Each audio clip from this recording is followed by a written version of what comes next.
இயக்குனர் நடிகர் கௌரவ் அவர்களை நான் மேடைக்கு அழைக்கிறேன். வாழ்த்துறை வழங்க. அனைவருக்கும் வணக்கம்.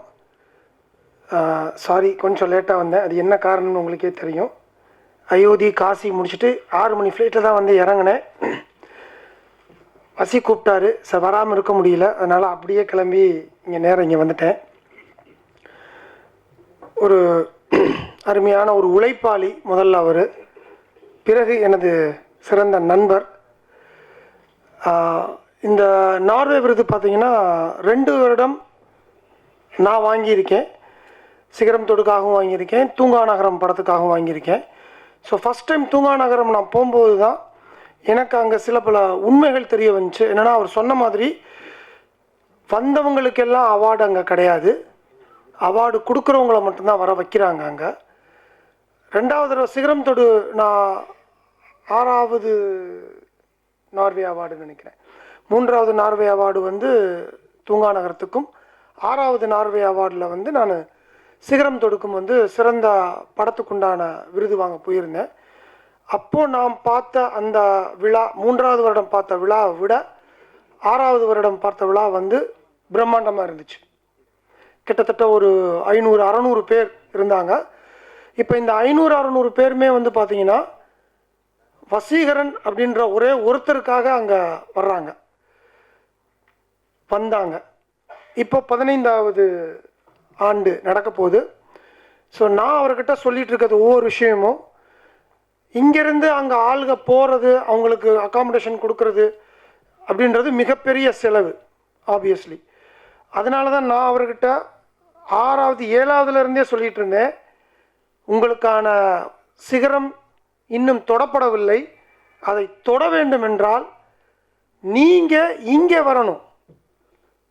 ஏன்னா எல்லா பேருக்குமே ரொம்ப அருமையான பெரிய அவார்டு கொடுக்குறீங்க, எல்லா பேரும் அங்கே வர முடியாது. ஆனால் நீங்கள் ஒருத்தர் அந்த அவார்ட்ஸை எடுத்துக்கொண்டு வந்து இங்கே வச்சு கொடுத்தீங்கன்னா மிகப்பெரிய விஷயம் ரீச் ஆகுன்னு.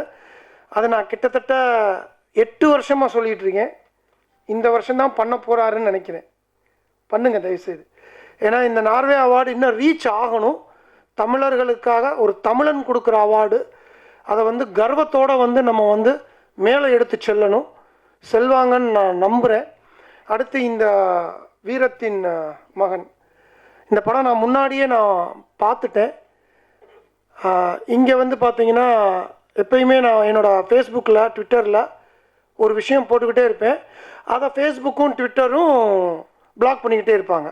நான் அதை பற்றி கவலைப்படுறதே கிடையாது.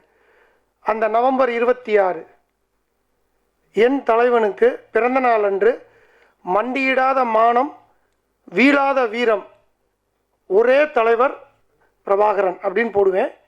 போட்ட 2 மணி நேரத்தில் அதை பிளாக் பண்ணுவாங்க. ஸோ இது நடந்துக்கிட்டு இருக்கு இன்ன வரையும் ஃபேஸ்புக்குக்கும் ட்விட்டருக்கும். ஆனாலும் அந்த வீரத்தின் மகனை பற்றிய ஒரு அருமையான பதிவு இந்த படம். ஒரு குழந்தைய எல்லோரும் சொல்லுவாங்க, தமிழ் படங்களே நம்ம பார்ப்போம், ஒரு குழந்தைய தூக்கி வச்சுக்கிட்டு இந்த வேலை பண்ணாட்டி அப்படின்னு சொன்னோன்னே ஹீரோ வந்து தன் குழந்தைக்காக பண்ணுற மாதிரி நாங்களே படம் எடுப்போம்.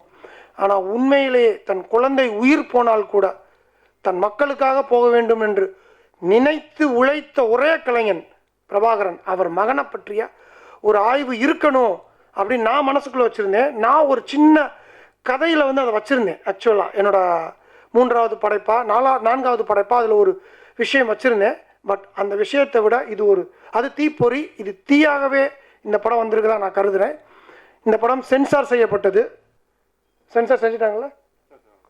சென்சார் நான் முன்னாடியே பார்த்துட்டேன் இந்த படத்தை. யூஏ வாங்கியிருக்காங்க. சென்சார் செஞ்சப்பட்ட படத்தை வந்து என்றைக்குமே நம்ம மதிக்க மாட்டோம், எல்லா பேருமே அதை தடை பண்ணுவோம். பல இயக்கங்கள் வரும். எப்படி ஒரு ட்விட்டர் ஃபேஸ்புக் வந்து ஒரு ஒரு ஒரு விஷயத்தை போட்டால் உடனே தடை பண்ணுதோ, அது மாதிரி இங்கே நிறைய பேர் வருவாங்க. ஆனால் அதெல்லாம் மீறி இந்த படம் ஒவ்வொரு வீட்டுக்கும் செல்லணும். ஏன்னா அப்போ தான் அந்த தலைவனோட ஒரு லெஜண்டோட அந்த பையனோட வழி நமக்கு உணரும். அதை மிக சிறப்பாக எடுத்து சொன்ன இந்த டீமுக்கு என் மனமார்ந்த வாழ்த்துக்கள். டெஃபினட்டாக இந்த மாதிரி படங்கள் நிறைய வரும்னு நம்புகிறேன். தயவுசெய்து 15வது நார்வே அவார்டு அங்கே முடிச்சுட்டு அந்த அவார்டை கொண்டு வந்து இங்கே வச்சு தயவு செய்து செய்யுங்க. அப்போ தான் இந்த அவார்டு மக்களுக்கு ரீச் ஆகும். I wish the Norway 15th festival வந்து ஒரு பெரிய சக்ஸஸ் ஆகணும்.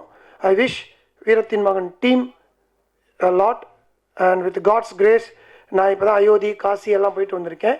ஸோ அதோட அருளும் இந்த படத்துக்கும் இந்த நார்வே 15வது விழாவுக்கும் முழு கடவுள் அனுகிரகத்தோட இந்த விழாவும் இந்த படமும் மிகப்பெரிய வெற்றி அடையணும்னு நான் எல்லாம் இறைவனை வேண்டிக்கிறேன். நன்றி, வணக்கம்.